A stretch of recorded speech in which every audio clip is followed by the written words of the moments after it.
अल्हम्दुलिल्लाह वस्सलातु वस्सलामु अला रसूलिल्लाह। एक तालब इल्म अहले इल्म के फतावा लोगों के सवालात के जवाब में नकल करता है, उसे अपने इस अमल के मुताल्लिक तरद्दुद है। सवाल किया गया है, मैं सऊदी अरब में दीनी उलूम का इब्तिदाई तालब इल्म हूँ। मेरे कुछ रिश्तेदार शाम में रहते हैं और मुझे सवालात के जवाब तलाश करने का कहते हैं। मैं उनके सवालात का जवाब तलाश करता हूँ। मसलन वो मुझे वितरों के बारे में पूछते हैं तो मैं आपका फ़तवा बतला देता हूँ। वो मुझसे पर्दे के बारे में दलील पूछते हैं तो मैं इब्न बाज़, इब्न उसैमीन और इन जैसे दीगर अहले इल्म के फतावा नकल कर देता हूँ। इसी तरह वो उमूमी सवालात भी करते हैं तो मैं उनका जवाब मेहनत से तलाश करता हूँ, अहले इल्म से पूछता भी हूँ ताकि उन तक जवाब पहुँचा सकूँ। मैं उन्हें नबी अलैहिस्सलातु वस्सलाम की नमाज का तरीका भी बयान करता हूँ ताकि इल्म की नशर व इशाअत हो। आम तौर पर उनके सवालात के जवाबात में आपकी वेबसाइट और इस्लाम वेब के फतावाजात नकल करता हूँ।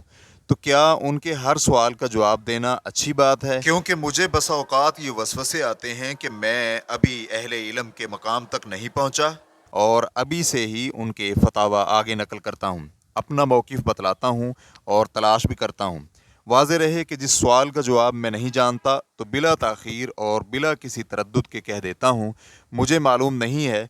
मुझसे सवालात करने वाले बहुत ज़्यादा हैं, तो आपकी इस बारे में क्या राय है? ये भी वाज़ेह रहे कि मैं जवाब देने से पहले ठोस जवाब तलाश करता हूँ और जब तक मुझे ठोस जवाब न मिल जाए तो मैं सवाल का जवाब नहीं देता। अल-जवाब बिऔनिल्लाहि सुब्हानहु व तआला। अव्वल, अल्लाह ताला आपको दीनी उलूम सीखने और दूसरों को सिखाने पर जज़ाए खैर से नवाजे। हम आपको खुशखबरी सुनाते हैं कि अगर आप अपनी नीयत खालिस रखें तो आपको ढेरों अजर व सवाब मिलेगा, क्योंकि नबी अलैहिस्सलातु वस्सलाम का फरमान है, बेशक अल्लाह ताला रहमत फरमाता है और अल्लाह के फरिश्ते आसमानों और ज़मीन के मकीन हत्ता के चींटियाँ भी अपने बिल में, बल्कि मछलियाँ भी लोगों को खैर की बातें सिखाने वाले के लिए अल्लाह से रहमत की दुआ करती हैं। तिरमिज़ी हदीस नंबर 2609 और इसे अल्लामा अलबानी रहमहुल्लाह ने सहीहुल जामे हदीस नंबर 1838 में सही करार दिया है। दोम, जो इल्म आपने सीखा है उसे दूसरों के लिए नकल करने में कोई हर्ज नहीं है, लेकिन शर्त यह है कि नंबर 1, आप सवालात के जवाब नकल करते हुए ताकीद कर लें कि इन जवाबात का माखज़ काबिल एतमाद है। नंबर 2, जिस बात को आप नकल कर रहे हैं उसके फ़हम के मुताल्लिक आप मुतमईन हों। मुबादा कहीं ऐसा ना हो कि जवाब नकल करते हुए गलती हो जाए। इल्मी गुफ्तगू किसी से नकल करने वाले के लिए ये शर्त नहीं है कि वो ख़ुद भी आलिम और मुज्तहिद हो, अलबत्ता ये शर्त ज़रूर है कि जिस बात को नकल कर रहा है उसे समझ रहा हो।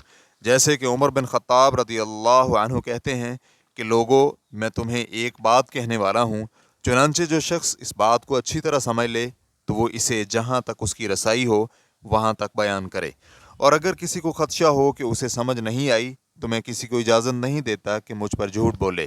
रेफरेंस के लिए देखिए बुखारी हदीस नंबर 6830।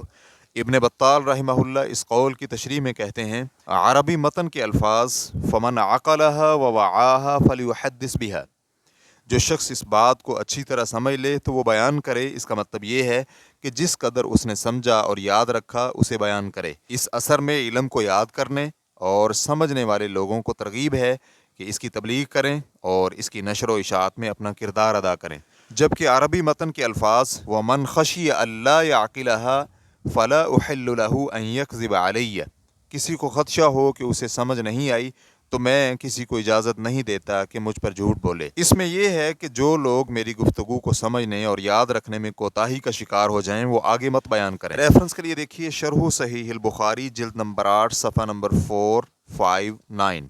इसी तरह शेख इब्न उसैमीन रहमहुल्लाह से पूछा गया, अगर मुझे किसी मसला के बारे में किसी बहुत बड़े आलिम दीन का फतवा मालूम हो तो उसके मुताबिक जवाब देने का हुक्म क्या है? तो उन्होंने जवाब दिया, काबिल एतमाद उलमाए किराम के मौक़िफ़ के मुताबिक फ़तवा देने में कोई हर्ज नहीं है, लेकिन फ़तवा देते हुए अल्फाज यूँ होने चाहिए, फ़लाँ आलिम दीन ने यूँ कहा है, और इसके लिए शर्त यह है कि आपको उनके मौक़िफ़ का यकीनी इल्म हो, नीज़ आपको ये भी इल्म हो कि उन्होंने ये बात ऐसे ही सवाल के बारे में की है जो सवाल आपसे अब पूछा गया है।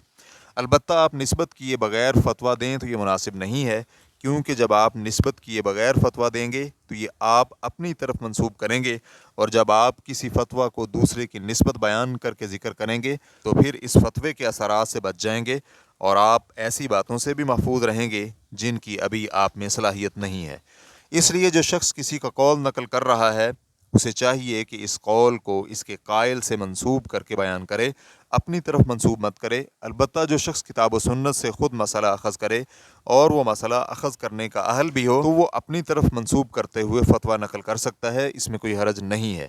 ریفرنس کے لیے دیکھیے مجموع فتاوی و رسائل ابن عثیمین جلد نمبر 26 صفحہ نمبر 409۔